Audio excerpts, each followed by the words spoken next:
Hey, KU fans, welcome back to KU Sports Extra here at KUsports.com with Benton Smith. I'm Matt Tate. After another wild and crazy Kansas basketball game, the Jayhawks lose 77-69 tonight in Waco, Texas, at the number 2 team in the country. And to be honest, 77-69 doesn't seem all that bad, considering there were portions of this game, Benton, where it looked like KU might lose by 20, 30. I mean, it looked like it was on the brink of being a complete runaway in that first 10 minutes. Yeah, and I mean, I guess early on especially, but it was like 16 points in the first half, I think, at Right.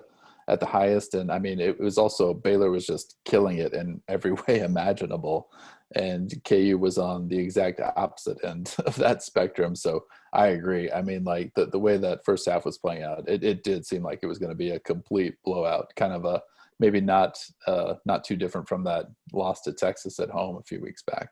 Yeah, great point. I had to change, when these games go this way and they're on late deadlines and things like that, you write ahead in our business. And I had to change my first few paragraphs because I started writing at halftime, and what I wrote at halftime was that KU got ran off the floor at the Ferrell Center, and that didn't really happen. I mean, like we mentioned, it was close, and it felt like they were on the brink of that happening to them several times. But KU played a great second half. Bill Self said it after the game. He said, "I thought we played damn well," and I'm sure that's comforting. It's not untrue. I think I saw that. I'm sure you agree with that. But I think what we have to point out on that whole thing is that KU's got to get tired, or they've got to be getting tired of saying, well, we played well at times, or we played well in spurts, or I thought our second half was good. I mean, this team still, 14 games into the season is trying to figure out how to put a full game together. They haven't done that very often this year, even in a lot of their wins. You go back to game 2 against St. Joe. They didn't play a great first half. So I think it's pretty wild to watch as we near, January turning to February, that this team is still trying to put together a full game. Do you have any idea what to make of that, why that's the case? There's a lot of veterans on this team. There's a lot of new faces, but there's enough veterans that I wouldn't think we'd be facing that right now. Yeah, I mean that's a really good question, and I mean it's definitely one of those things that some teams are just like that, right? Yeah, And true. coaches like pull their hair out trying to figure out a way to fix it. Let's change some random thing in our pregame routine or like Yeah. our pregame meeting, and it may not get that bad with this group. They I just bet may, they'd try it, though. yeah. I If you have mean, any suggestions. let's eat spaghetti like Right. 30 minutes before tip off. That'll really help get those carbs in there. No, I mean, yeah, that's a great point, and I don't know. I just think like that Baylor team is so good, and Yeah. when you open the game, and McCormick obviously was sped up like we've seen him be in the past, and it was not his night, and that was pretty clear pretty quickly, and um, I don't. Baylor has to love having KU come in there as like a big underdog too, because I mean, how any team in Baylor's situation would feel that way, right? If you're a Sure. Big 12 team, all of a sudden, like you're basically unbeatable. When they Sure. had that 8-point win against Texas Tech, that's their closest game of the year so far. That Baylor's just amazing, and they have a great team, and they're clicking in every way imaginable. That's got to be so invigorating for an already good team to kind of come out and assert your dominance and be like, all right, this is who we are, this is who you are. Yeah, that's exactly right. I mean, that's what it looked like, right? It looked like one team that stepped on the floor knowing they're going to win, and it looked like another team hoping they were going to win or Mm. hoping they were going to hang. And I tweeted and I think I wrote that there were large chunks of this game where Baylor made everything look so easy for themselves and then just so hard for Kansas. Now, there were some times when KU flipped the script there and got some turnovers and runouts, and Ochai finished a big dunk or something like that. And, so there were times, just like against Gonzaga, there were times when Kansas made it look easy and made it look hard for Baylor. So I think that's probably what's got the fan base so frustrated, and probably the coaching staff too, and these players. they show those moments, and it makes you think maybe they are this close to being the kind of team that they want to be and think they can be. But then their shortcomings are still so big at this point, and they're still trying to figure out a lot of ways through those that it kind of is obviously holding them back, and that happened tonight. Look, if Christian Brown doesn't go nutso in the first half, yeah, then it is probably a blowout. They probably do lose by 20 because he kept them in the game by himself in the first half. And I mean, my goodness, he had 14 and a half, and Mitch Lightfoot was the second leading scorer at halftime with 4. You're not going to win very many games. And I thought I thought Mitch played great all night, but that was a really telling stat right there. So I think that this team continues to try to get David McCormick going, and he continues to kind of fluctuate. Sometimes he looks good and it looks like a guy you can play through. Other times, like tonight, he doesn't at all. So I don't know if they're going to be able to answer that. Do you have any idea? I mean, what are your thoughts? I mean, like it kind of feels like a team looking for an answer that just may not be there. Yeah, I don't know. I was pretty surprised that they didn't try playing with 5 guards. Sure. And obviously they haven't done it a lot lately.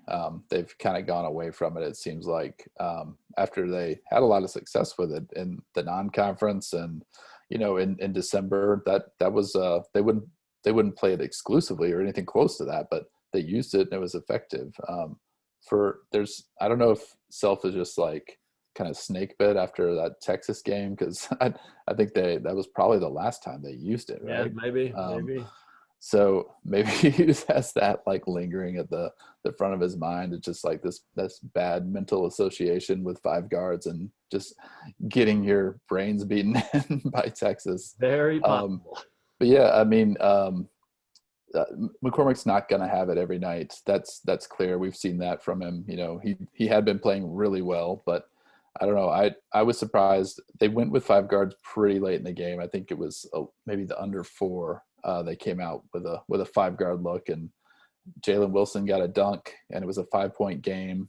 And then it didn't stick. They couldn't get any momentum from there because they weren't getting stops. So, I mean, to me, that's also probably just a byproduct of you're playing Baylor. Yeah, right. I mean, Jared Butler is one of the best players in the country, and right, because when you have a guy go for 30, yeah, I mean, he answered that Wilson drive and jam with he had got the push off no call and just buried a 3-pointer on over Wilson, and I mean that guy was unstoppable tonight. It didn't really matter what KU did. Jared Butler was gonna rise up and bury a 3. 30 points and still to get 8 assists. I mean, the dude is on another level. He loves playing Kansas. Yeah. I remember back when KU beat him in Waco last year when Udoka had that, redemption game. And somebody asked Butler after the game if he wanted to play Kansas again. I'm sure you remember this. And he said, "Of course I do as a competitor, but Kansas doesn't rule my life. Like I'm not here to beat Kansas or to sweep Kansas. I'm here to win a Big 12 title." And it sure looks a year later like that's where the Baylor Bears are headed. Kansas, not out of it. They're out of the race probably. I mean, that's 4-3 versus 6-0. It's hard to see a path for KU getting back in the Big 12 race. But look, their 4 losses are to Gonzaga, Texas, and Baylor, all ranked in the top 5.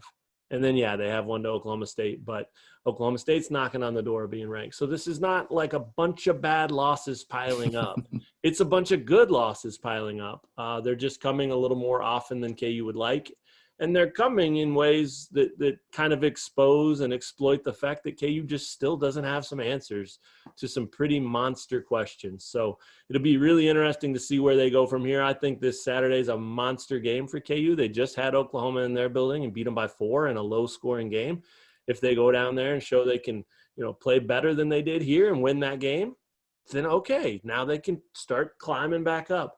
But if they go lose that one, then you could start to see some things get a little hot under the collar. Some people start to get a little nervous and things, 4-4 if they lose that game in Big 12 play. That's unheard of. Any final thoughts before we get out of here?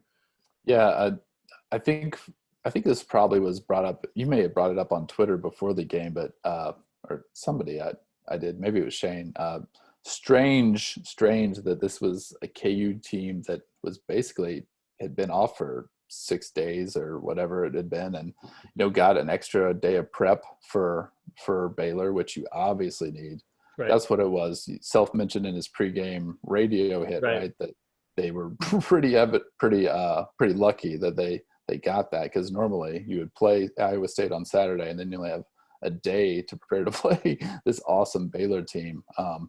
Given that, just given the circumstances, KU coming off a loss, KU with rest, KU with extra prep time, I was kind of surprised with the start, and it just strange night. But they did have a very positive second half, and Ochai Baji should get a lot of credit for that. Yeah, good point. I totally agree. I thought the same thing. I thought they'd come out fired up, attacking, relentless, and they did in the second half, but they didn't in the first half. And it's strange to see that. It definitely is. But like you said, part of that's probably because Baylor's just that good. I mean, it's one thing to do it against TCU or somebody like that, but Baylor's not the kind of team that's going to just allow you to do that. And Self said that, right? I mean, he said we played damn well in the second half, but they are a bad team to try to come back against. So KU will get another crack at them. I think it's a big Monday in Allen Fieldhouse, last game of the regular season. So it may not mean much in the standings, but you can bet it'll mean something to KU after tonight. They're walking out of there with a little to feel good about, but a lot to question and a lot to answer still. So should be really interesting. Another few days off here before they go down to Norman. And then we'll see what happens from there. But that's all we've got tonight for KU Sports Extra. KU falls 77-69 in a game that wasn't quite that close, but at times kind of was. So goes the Kansas season in 2020-2021. For Benton Smith, I'm Matt Tate. Thanks for checking out KU Sports Extra. We'll talk to you guys again real soon.